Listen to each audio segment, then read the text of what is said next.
So for years, we joked that Kawhi Leonard was a machine. It was an easy sell. He didn't speak much, didn't emote much, and the way he played was just so clinically efficient. But here's the thing about machines.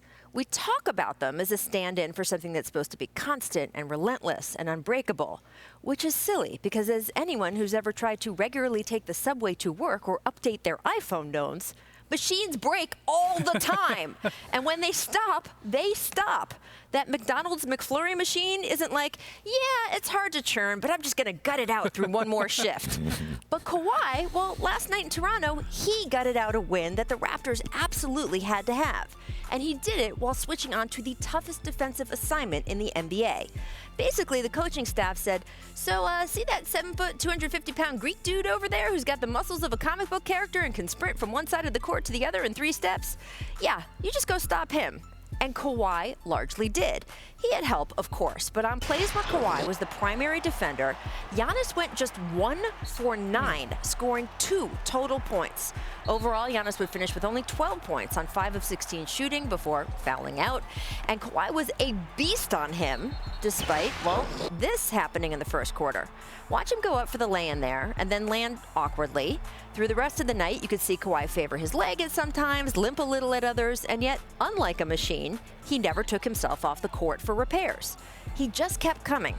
Through Pascal Siakam, missing his free throws at the end of regulation. A lot of Raptors fans taking groaning there, or through Kyle Lowry fouling out and leaving the Raptors without their floor general. Through yet a second overtime that forced Kawhi to play a career-high 52 minutes.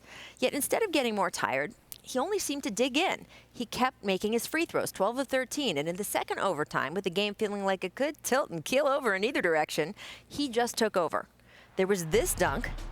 They absolutely needed it, and I'll just take that. And yeah, and if you watch it again in slow motion, it probably should have been called a double dribble, but you know, playoff basketball. Then steal, I'll just take that. Thank you, no, you don't need that, I'm gonna take that, all right. And a dunk at the other end, this one, totally clean. And then this driving bank shot to clinch the game. Afterward, Kawhi brushed off questions about playing so many minutes on an aching leg. And guys, look, here is not where I say, wow, that man just always plays hurt. I'm aware that down in San Antonio, they are still scratching their heads over his lost year with the franchise. What I am saying is that last night, Kawhi faced a series on the line, the waiting avalanche of questions about his future in Toronto, the presumptive MVP on the other end of the court, and an injury, and in response displayed the kind of resiliency that marks the very best who play this game. That quality, that perseverance, that is particularly human.